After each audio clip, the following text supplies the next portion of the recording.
ദൈവത്തിന് മകനുണ്ടായി എന്ന് പറഞ്ഞിട്ടാണ് ക്രിസ്ത്യാനികളെ ഖുർആനും ഇസ്ലാമും പരിഹസിക്കുന്നത്. ഇസ്ലാമിന്റെ ആളുകൾ ക്രിസ്ത്യാനികൾക്ക് നേരെ പരിഹാസം ചൊരിയുന്നത്. എന്നാ നിങ്ങൾ കേൾക്കൂ, ഖുർആൻ പറയുന്നത് അതിനേക്കാളും വലിയ രസം. എന്താ പറയുന്നത്? വാ മറിയമു അബ്നത ഇമ്രാന അല്ലത്തി അഹ്സനത് ഫർജഹ ഫനഫഖ്നാ ഫീഹി മിൻ റൂഹിനാ.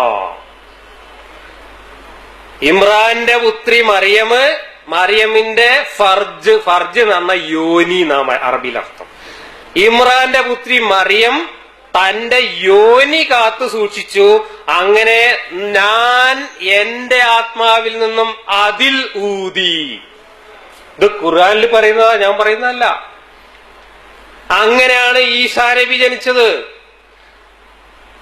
മറിയം, കന്യകയായ മറിയം പുരുഷ സ്പർശനമില്ലാത്ത വിർജിനായിട്ടുള്ള സ്ത്രീയായിരുന്നു. ആ സ്ത്രീയുടെ യോനിയിൽ അള്ളാഹു പോയി ആത്മാവിൽ നിന്ന് ഊതിയിട്ടാണ് യേശുവിനെ മറിയം ഗർഭം ധരിച്ചത് എന്ന് പച്ചയായിട്ട് ഖുർആനിൽ പറയുന്നു.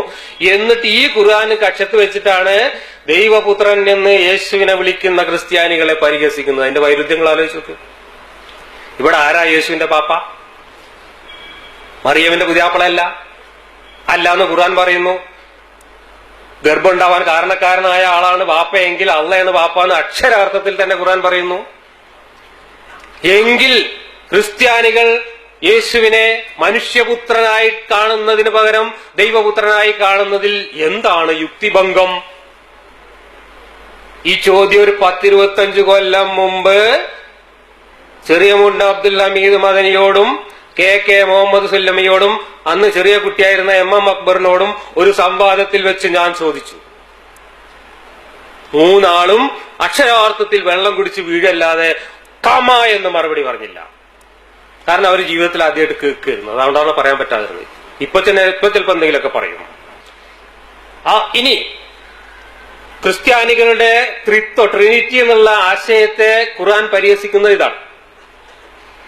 അള്ളാഹു മൂവരിൽ ഒരാളാണ് എന്ന് പറഞ്ഞവർ തീർച്ചയായും അവിശ്വാസികളാണ്. ഏക ആരാധ്യനല്ലാതെ യാതൊരു ആരാധ്യനും ഇല്ലാതെ തന്നെ അവർ ആ പറയുന്നതിൽ നിന്ന് വിരമിച്ചില്ലെങ്കിൽ അവരിൽ നിന്ന് അവിശ്വസിച്ചവർക്ക് വേദനയേറിയ ശിക്ഷ ബാധിക്കുക തന്നെ ചെയ്യും. അള്ളാഹു മൂന്നാണ് എന്ന് ക്രിസ്ത്യാനികൾ പറയുന്നു എന്നാണ് പറയുന്നത്. ക്രിസ്ത്യാനികൾ അള്ളാഹു മൂന്നാണ് എന്നല്ല പറയുന്നത്. ഇനി ക്രിസ്ത്യാനികൾ പറയുന്ന മൂന്നെണ്ണം എന്ന് പറയുന്നത് പിതാവായ ദൈവം, ദൈവത്തിന്റെ മനുഷ്യരൂപമായ ഇടപെടലിന്റെ ഭാഗമായ മനുഷ്യപുത്രൻ, ദൈവം മനുഷ്യരിലേക്ക് തന്റെ ആശയങ്ങൾ ആവിഷ്കരിക്കുന്ന ദൈവത്തിന്റെ വാക്ക് എന്ന് പറയുന്ന പരിശുദ്ധാത്മാവ്.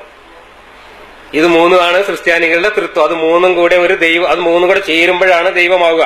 ഏതുപോലെ മനുഷ്യൻ ശരീരവും ആത്മാവും ചേർന്നതാണ് മനുഷ്യനായി മാറുക. അപ്പൊ രണ്ടെണ്ണം ഉണ്ടല്ലോ.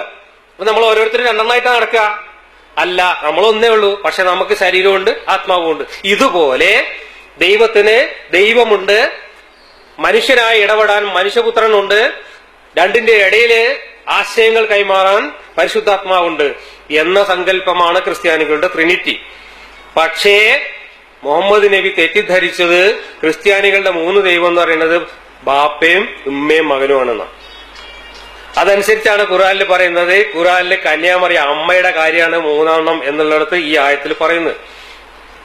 പക്ഷെ ക്രിസ്ത്യാനികളുടെ പ്രധാന സെക്റ്റുകൾ ഒന്നും തന്നെ കന്യാമറിയത്തെ തൃത്വമായിട്ട് കാണുന്നില്ല. തൃത്വത്തിൽ ഒന്ന് കന്യാമറിയമല്ല, തൃത്വത്തിൽ ഒന്ന് കന്യാമറിയമാണ് എന്ന് മുഹമ്മദ് നബി തെറ്റിദ്ധരിച്ചതുകൊണ്ടാണ് ഖുർആനിൽ കന്യാമറിയത്തെ തൃത്വമായിട്ട് അവതരിപ്പിച്ചത്.